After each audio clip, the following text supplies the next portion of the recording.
Good day, and welcome to Advanced Enzymes Technologies Limited Q4 and FY2022 earnings conference call. As a reminder, all participant lines will be in the listen-only mode, and there will be an opportunity for you to ask questions after the presentation concludes.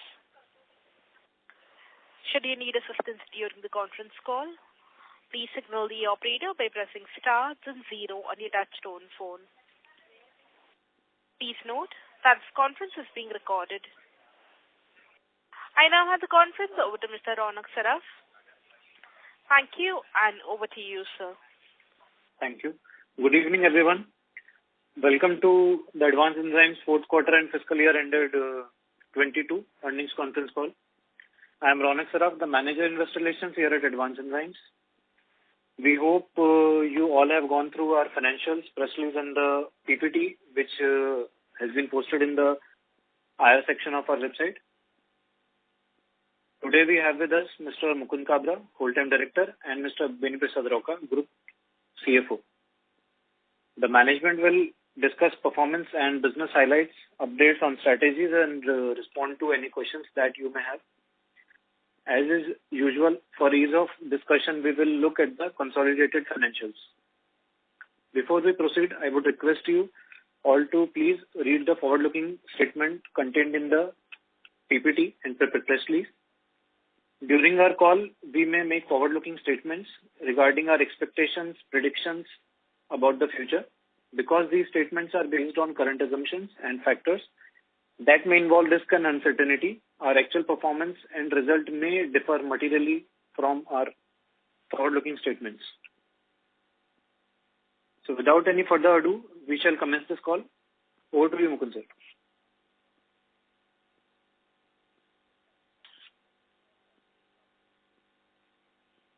Mr. Mukund Kabra, we are not able to hear you.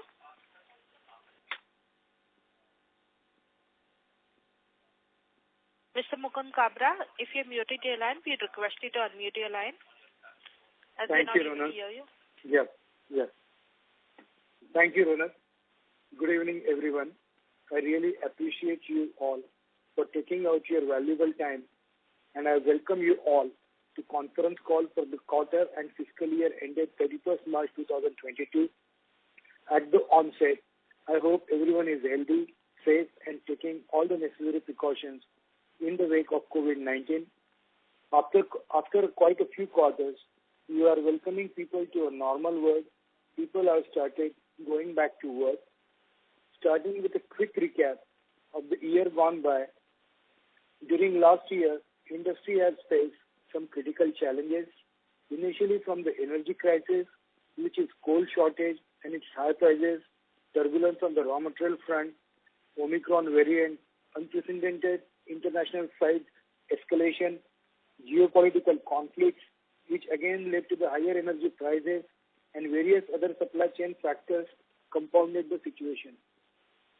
Now, recent geopolitical conflicts and reemergence of COVID cases in China and other parts of the world are posing new challenges. The disruptions in the supply chain and logistics has further extended. Despite a lot of uncertainty and disruptions in the business environment, we have stood strong and dealt with all the challenges to the extent possible. We are managing to keep our business on track and commitments towards our customers. We are continuing to build confidence with customers on our ability to serve them with right quality at economical prices and uninterrupted supply execution. Moving on to the results updates, our revenue declined by 1% on year-on-year basis to rupees 1317 million in quarter 4 and grew by 6% to rupees 5,294 million in the last fiscal. Our EBITDA declined by 27% on year-on-year basis to rupees 403 million during the quarter and degrew by 13% to rupees 2014 million during the year. Our PAT declined by 25% on year-on-year basis to rupees 253 million during the quarter and degrew by 18% and stood at rupees 1238 million during the year. During quarter 4, our EBITDA margin stood at 31%, while it stood at 38% for the full year. PAT margin stood at 19% during the quarter, and it stood at 23% during the year. As I previously mentioned, the impact in the margins is because of inflated input cost. We have tried to optimize and manage to insulate the margins to the extent possible. During the year, we have received an US NIH accreditation to systematic enzymes and probiotic supplements, immunosave and probiotic CSC3 to resolve post-COVID fatigue. And no further question later for 2 of our filed cross dossiers, Septilis and Seclauzi. Also, we received our two dossiers got clear from the European Food Authority. We will continue to focus on our priorities, that is customer retention, strengthen R&D, foreign business operation in newer geographies, expand solution and product offering, register more products across global regulatory bodies, and to look for strategic inorganic opportunities. We will bring more resilience in our business to enhance customer value proposition and deliver long-term sustainable growth going ahead. We hope the world will become the more normal place, and that should help our business to continue on the path of stability as well as growth. With this, I will now hand over the call to Raukaji. He will walk you through the financials and key subsidiary numbers. Over to you, Raukaji. Thank you very much, Mukund. Good evening, everyone. I hope you all are in good health. The year gone was challenging for the entire industry in terms of elevated input cost and on the disrupted supply chain. And also, it was very important year where one has to work on employee retention and hiring. Let me walk you through the company's financial for the fourth quarter and for the fiscal year 22. Year on year, quarter 4 to quarter 4 of the last year, Mukund has given some perspective, and also, for the fiscal year FY22 and 21. Let me take you through the Q1Q numbers. So quarter 4 and quarter 3 of FY22, the revenue is down by about 19 million. So it stood at 1317 million as compared to 1336 million. EBITDA margin is down from 37% to 31%, and in rupee terms, it is down by 88 million from 491 million to 403 million during this quarter. Profit after tax has gone down by 34 million. It's about 12% of our revenue. So from 286 million, which is about 21% of our revenue, to 253 million, about 19% of our sales. The reason of decline in EBITDA is mainly because of higher raw material prices, which has impacted the material cost component of revenue. And other than that, we observed significant increase in our other expenses, and mainly the consulting charges and our CSR expenses, sales promotion activities has gone up substantially. And of course, the prices of coal, fuel, so that has gone up substantially, and we have seen the impact of it. Other than that, we have higher laboratory expenses, and stores consumption is also higher as compared to the previous quarter. Payroll cost is slightly up because of additional, new hiring during the quarter as compared to quarter 3. So overall impact on EBITDA is because of couple of reasons: lower gross margins, higher other expenses, and finance cost is slightly up by about 3 million That is mainly because of, lease accounting treatment. And depreciation and amortization is again slightly high by about 4 million, but not significant impact as such. Now I will give you on 12 months number, comparison of FY21 and FY22. So our revenue is increased by about 276 million, which is roughly 6% of growth, from 5,018 million to 5,294 million. And this growth is mainly driven by SciTech, where this year, we have consolidated full 12 months of, numbers as compared to last year, 84 days, because that acquisition happened somewhere in the month of January 21. EBITDA is down this year, mainly because, again, I will take you through the various reasons. But yes, from 2,316 million to 2,014 million, so the EBITDA margin, which was 46% in FY21, is decreased to 38% of our revenue. Profit after tax is about 23% of our revenue as compared to 30% last year. So there is a decrease of about rupees 275 million in our PAT, and now it is at 1,238 million as compared to 1,513 million in FY21. And the EBITDA margin, as I mentioned earlier, is lower during FY22 as compared to FY21 because of a couple of reasons which I explained in the quarter to quarter. The same kind of situation was there for the full 12 months.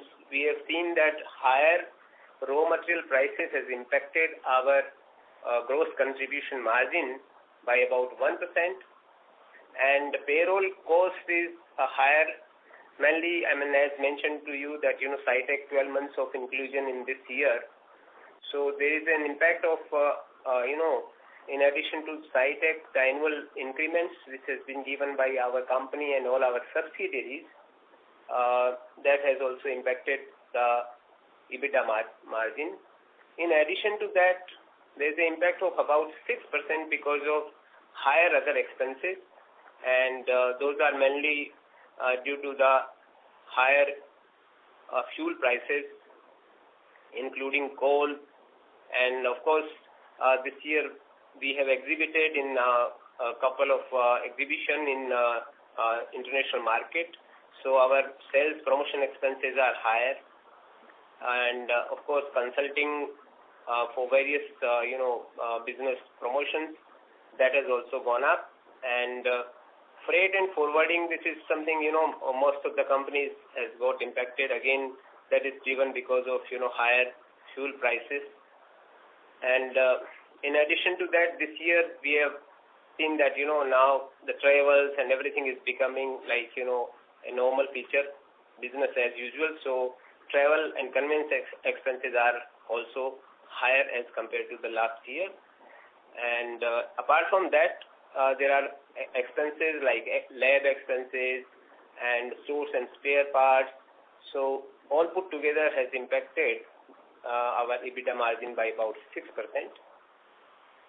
Finance cost is not significantly gone up. It is only 2 million increase as compared to FY21, and the depreciation and amortization is increased by about 63 million. This is again mainly because of 12 months of consolidation during this year. And in addition to that, when the acquisition is done, we have to allocate the purchase price. So we have some intangible assets which need to be amortized. So the impact is mainly from the SciTech perspective, 63 million. Our subsidiary numbers, as we generally share with the investors. So our Evox top line was about 60 million in this quarter, with EBITDA margin of 15 million and PAT of 6 million, as compared to the previous quarter of 108 million of revenue and 25 million of EBITDA and 15 million of PAT. So for FY21, the top line of Evox was about 220 million, as compared to 281 million last year. So on year we have seen there is a decrease of about 22%, and EBITDA is down by about 49% from 52 million to 26 million, and the PAT is also down as compared to the last year. JC Biotech stood at 139 million of revenue in this quarter, with EBITDA of 35 million and PAT of 17 million, as compared to 150 million, 48 million and 27 million respectively.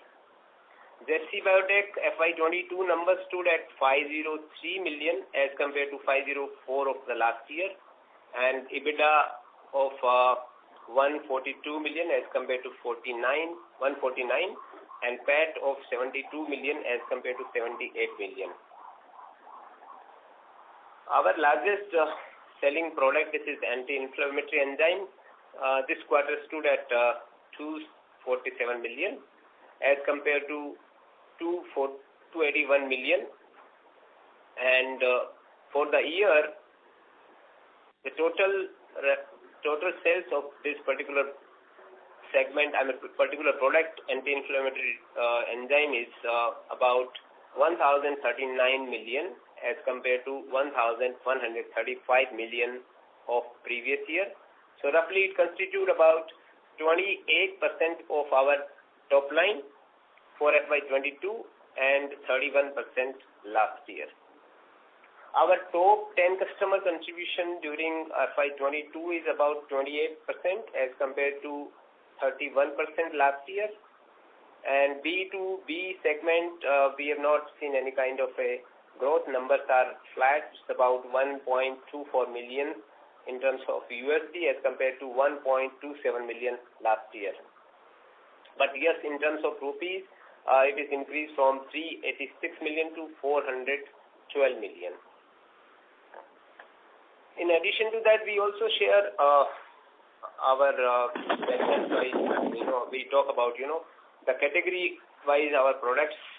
So in human nutrition, if we see the pharma, this is like in India market, the sale is gone up from 1125 million to 1213 million, and the other product category, which is probiotic, is it's down from 551 million to 172 million. Biocatalyst is up from 163 million to 187 million. International sale is down from 1934 million to 2022 million. But yes, overall, if we see the B2C segment, there is no growth. Other than that, we have seen a kind of a growth in our US business slightly, but that is in nutraceutical business and probiotic business, and the non-food segment has witnessed some degrowth. Our R&D expenditures during the year, including the capex, stood at 232 million.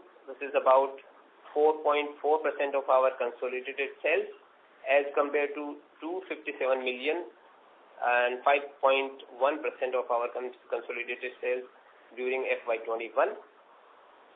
That was from my side, and now we open the floor for question and answer session. Thank you so much. Please. Thank you. Ladies and gentlemen, we will now begin with the question and answer session. Anyone wishing to ask a question may please press star and 1 on your touchtone telephone.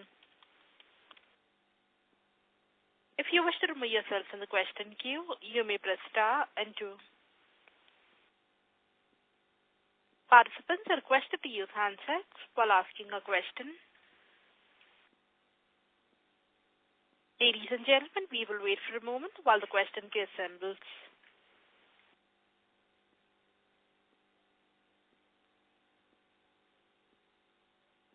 The first question is on the line of Nikhil Mathur from HDFC Mutual Fund. Please go ahead.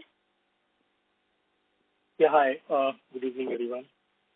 Sir, my question is first on the company's ability to pass on pricing or pass on higher raw material cost to the customers.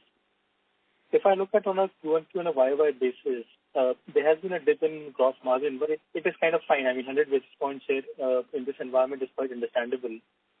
But I think the problem has been more on the fixed costs as a percentage of sales.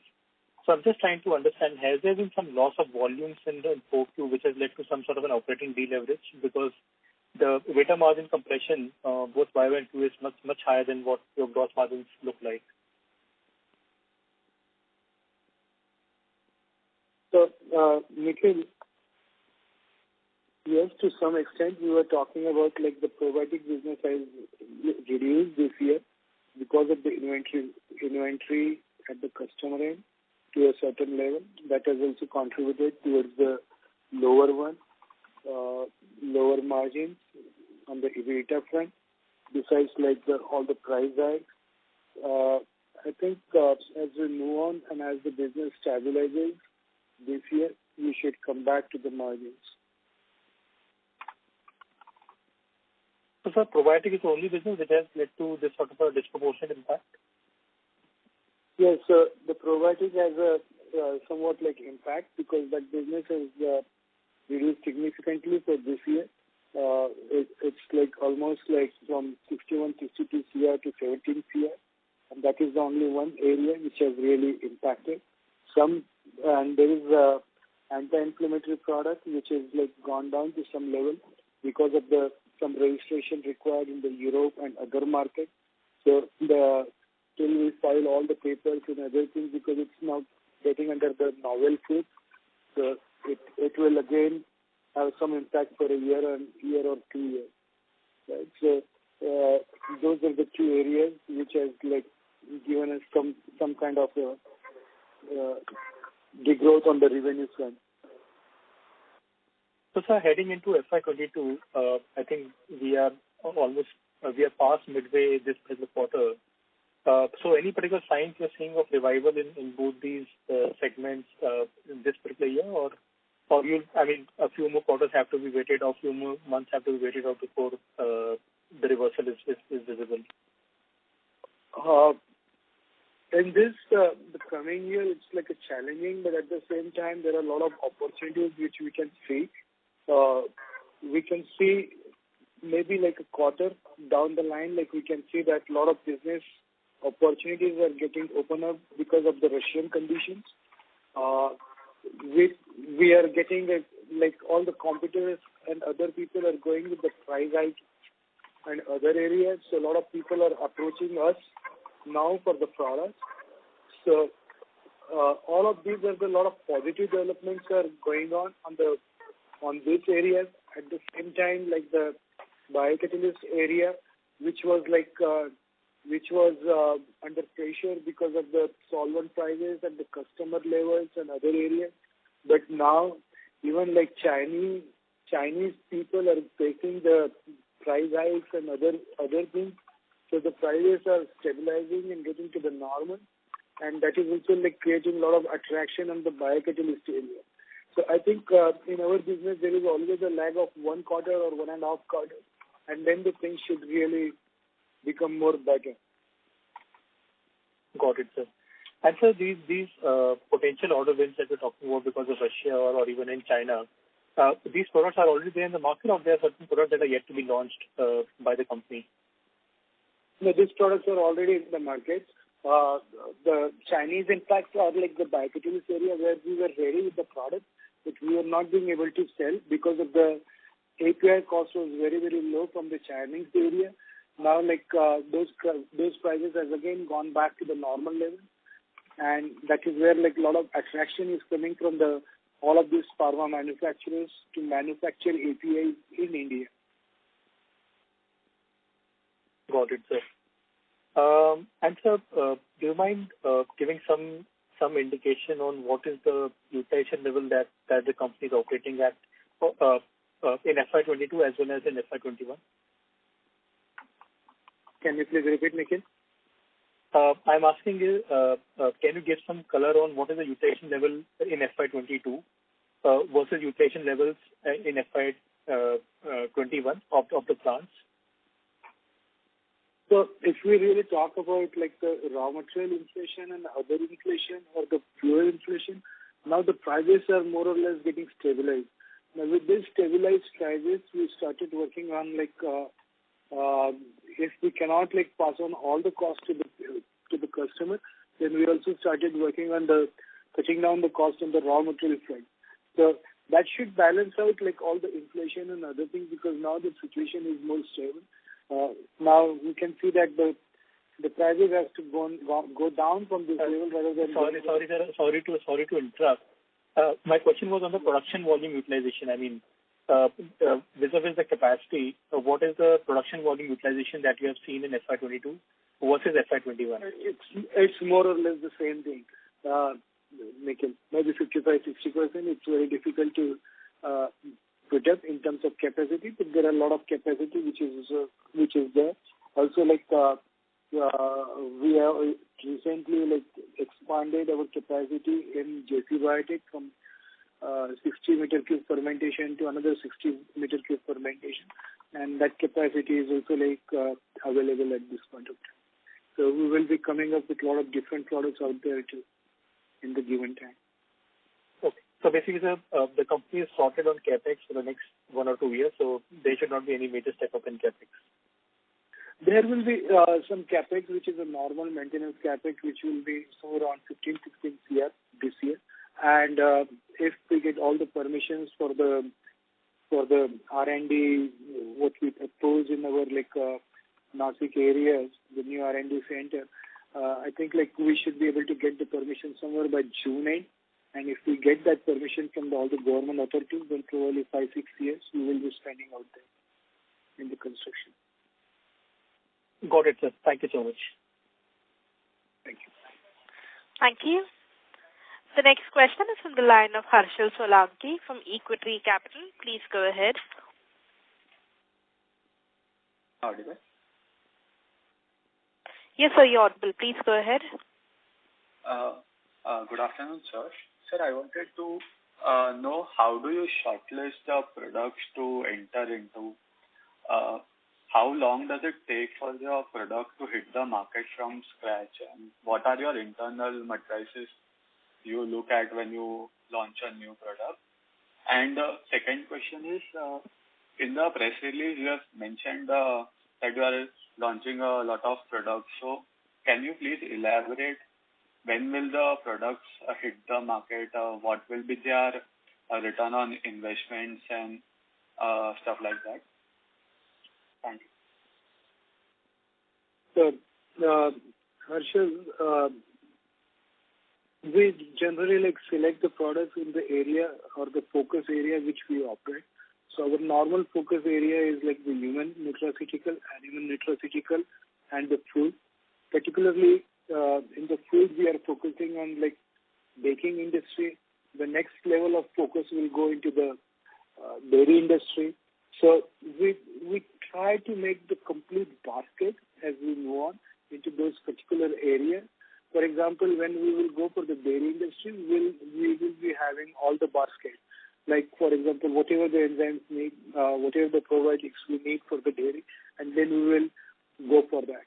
Now, developing a single product makes a lot of time, depending on the, it's always a R&D, depending on like the success rate. We do have a quite good success rate, but let's say if we go in a biocatalyst, let's say we go for some kind of a ADH or GDH for some kind of a API, then in that circumstances, we need 1 to 2 years as well. We may have to go for 3 to 4 protein engineering rounds in that particular cases. It depends on all the products. It depends on the categories which we are like focusing. So there are a lot of different categories in terms of revenue or the this. Even like once you make a product, it really doesn't give you the market right away. It takes 2 to 3 years to really start generating the revenue.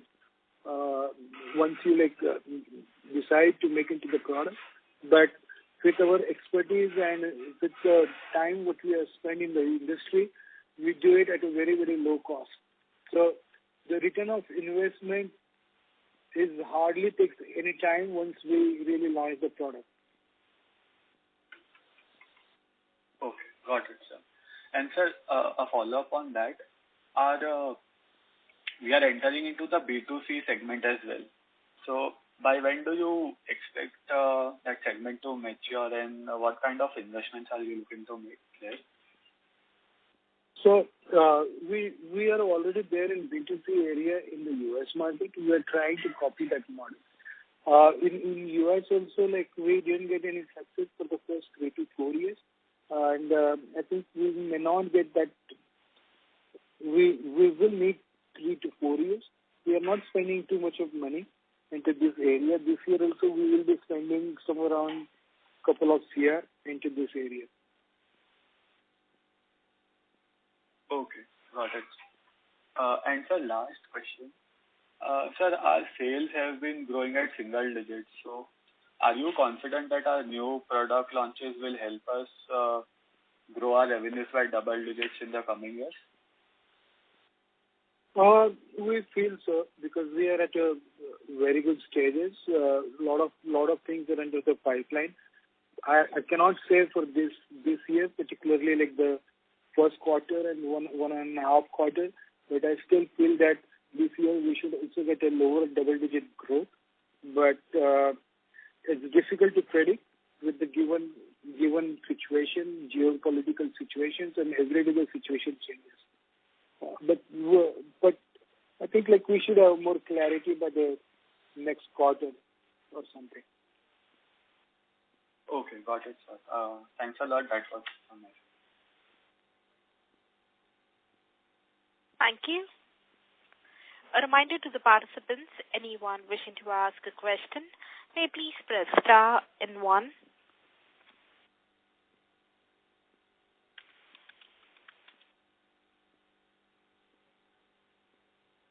The next question is on the line of Rohit Sinha from Sunidhi Securities. Please go ahead. Yeah. Hi. Thank you for taking my question. So, if I heard right, you said that in JC Biotech we have almost double the capacity. Am I correct?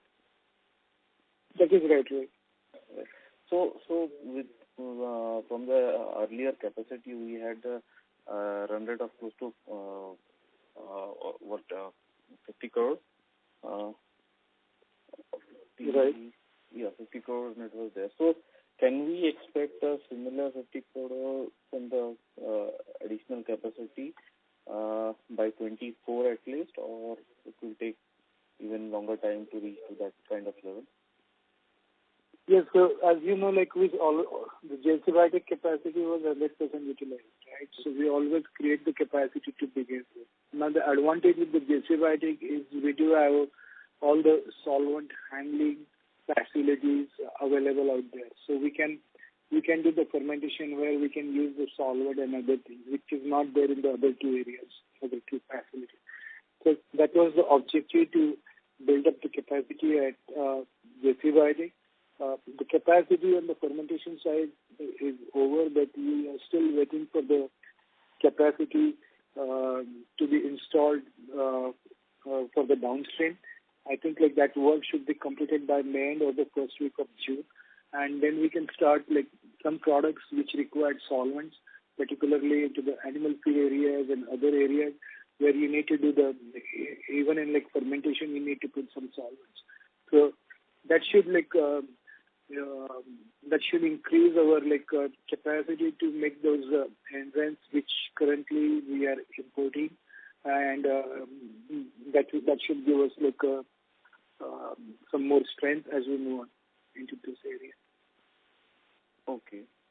So how is the demand as of now? I mean, from the DC Biotech space, especially, and I mean, just wanted to understand what kind of potential revenue addition could we see for FY23 and 24, if at all you can mention. So more or less on the Sera front or the anti-inflammatory front, the capacity is fully utilized. Now we are expanding it more on the animal feed area, and this product should come up maybe from the second quarter of this year. And as we move on, there are a lot of different products we can introduce into the JC Biotech's facility. So there is always a lag, but maybe a couple of quarters down the line, it should start increasing the revenue. Okay. So roughly, I mean, can we expect additional 15-20 crore kind of number for at least FY23? Or yeah, at least 5 to 10 years to begin with this year. I'm not really clear on this year's picture at this point of time, but as we move on, more things will get clear. Okay. But as we are adding, I mean, mostly for this animal feed and not for your human nutraceutical business. So maybe it can be added for any of the products. At this point of time, couple of products which were developed under the R&Ds or for the animal feed, and which we are trying to take it out there to make it, because it requires solvents, and we do have a solvent facility out there. Got it. And secondly, sir, on just if it at all possible to share what is the breakup in our other expenses, how much additional logistic cost and power cost has been there? Raukaji?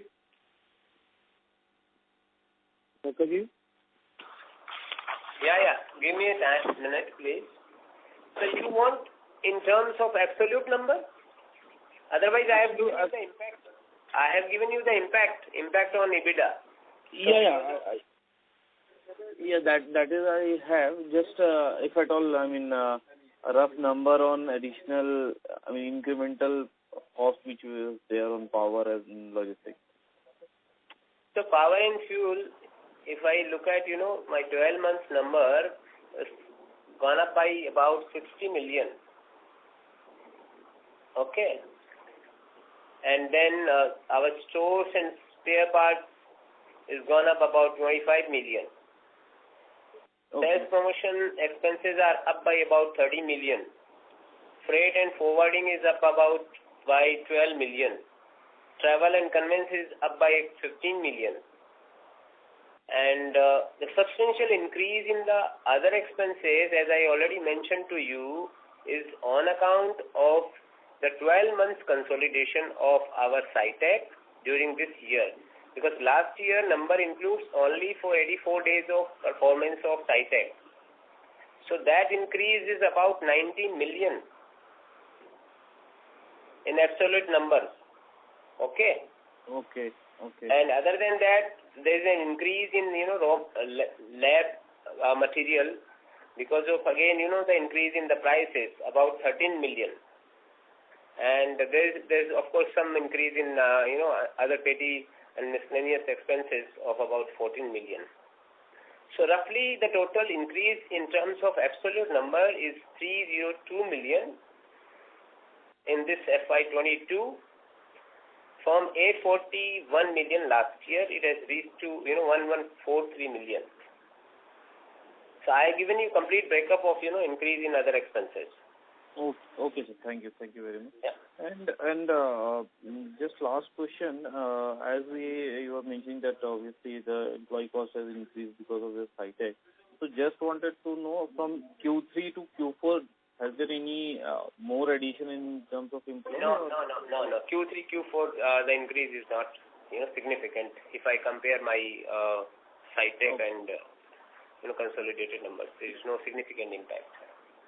Okay. Yeah, but there are few people which we have taken in the marketing at the same time in the R&D. So we are expanding in the R&D sector then. Yeah. Yeah, payroll cost has gone up, yes, of course. Yeah. Okay. That is from my side, sir. Thank you. Thank you. A reminder to the participants, anyone wishing to ask a question, may please press star and 1.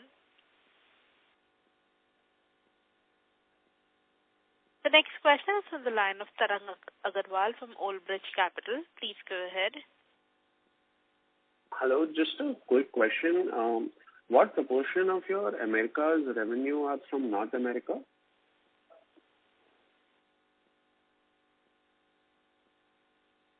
I don't think we have that breakup. We don't have a breakup, but I can say that most of the revenues come from the North America only. Okay. Thank you. I can say that more than 90%, if I have to be. Thank you. Thank you. A reminder to the participants, anyone wishing to ask a question may please press star and 1.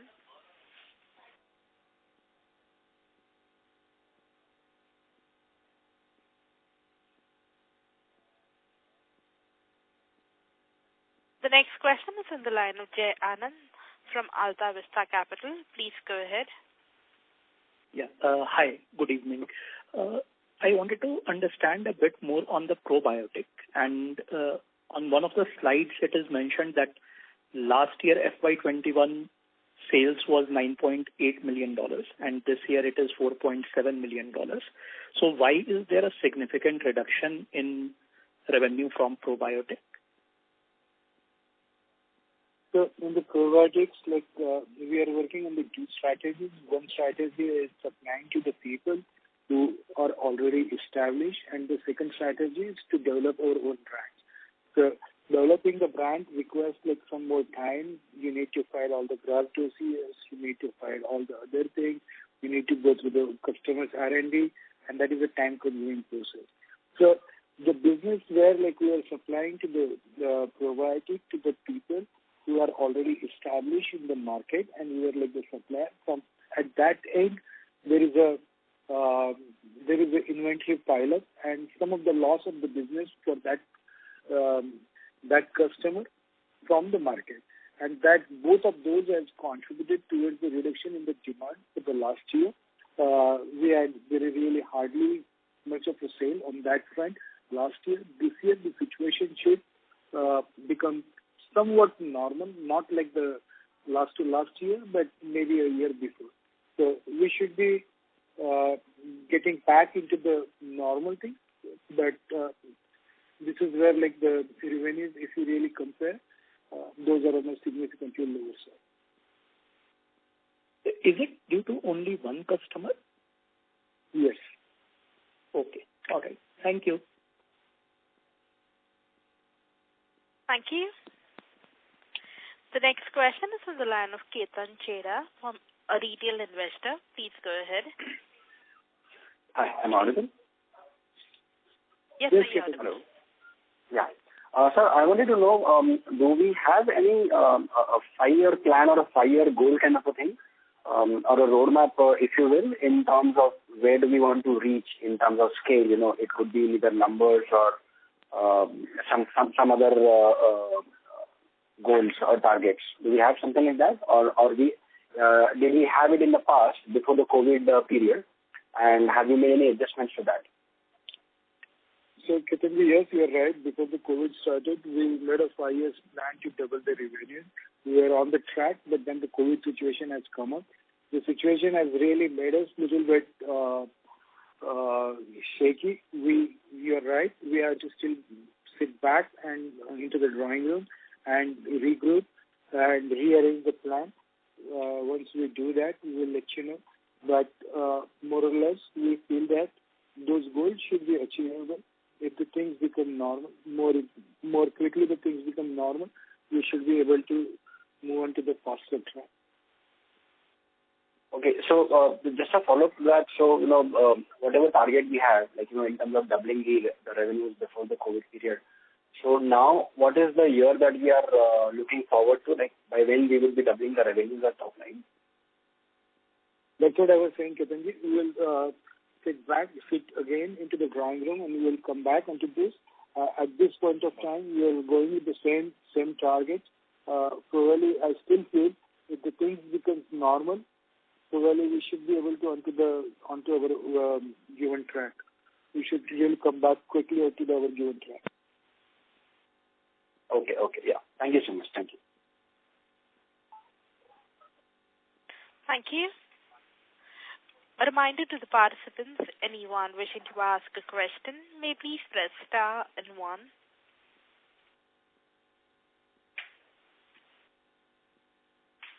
The next question is from the line of Jatinder Agarwal, an individual investor. Please go ahead. Hi. Can you share some details in terms of your R&D team, in terms of headcount over the last 3 to 4 years? Secondly, within this, if you could elaborate, how do we as an outsider look at your R&D team in terms of, so like if you see on a medical side, you probably get PhDs and doctors, that type.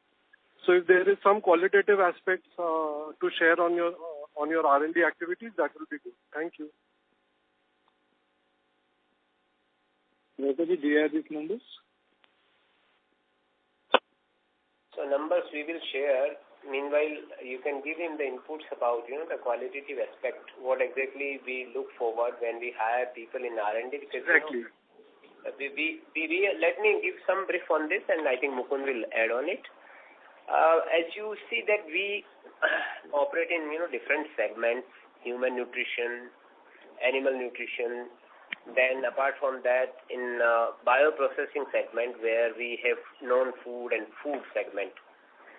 So whenever we work on various enzymes, those are supplied, those are formulated. So there is a science which is where you need to see where the enzyme can be used. If it is going for non-food processing, you need to people who are from the technical background of textile, pulp, paper, leather. So those who are with that kind of a technical background, they are also part of the R&D team. And when we talk about animal nutrition, again the nutritionist is someone we always look upon.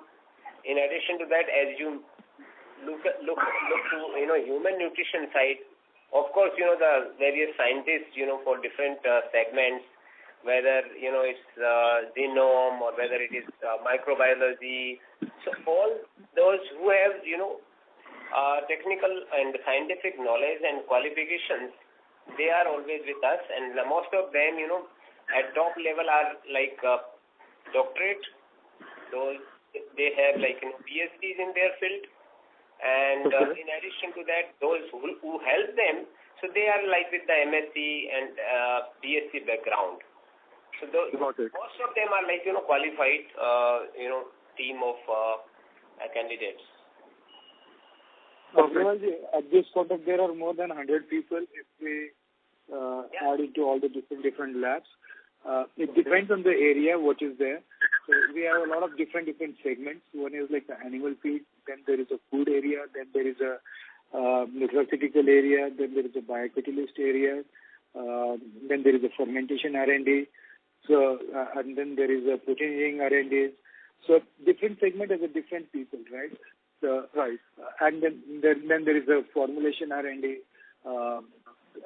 As Raukaji was talking about, there is another division of textile R&D, another division of detergent R&D. So it's very difficult for me to tell you exactly what is the composition. It depends on the area, what kind of jobs we are looking, what kind of work we are doing. But the team leader has to be not only PhD, but with 10, 15 years of experience into that particular area. So how big was this team, say, 3 years ago? So as of now, we have about 100 plus, and then 3 years back it was about, I think, 82 or so. Perfect. That's it from my side, sir. Thank you. Thanks a lot. Thank you. A reminder to the participants, anyone wishing to ask a question, may please press star and 1.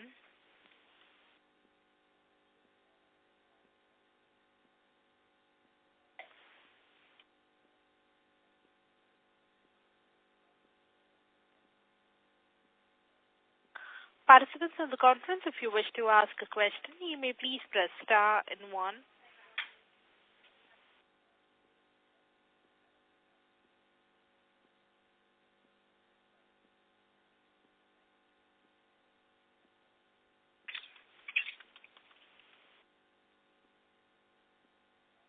If there are no further questions, I now hand the conference over to Mr. Ronak Saraf for his closing comments.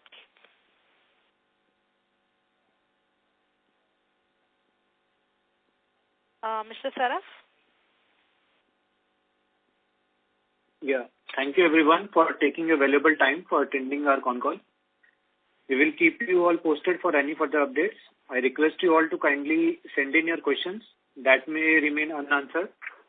An audio recording and the transcript of this call will be uploaded on our website in due course. Looking forward to host you all in the next quarter. Till then, stay healthy, stay safe. Thank you. Thank you. Thank you, everyone. Thank you. Thank you.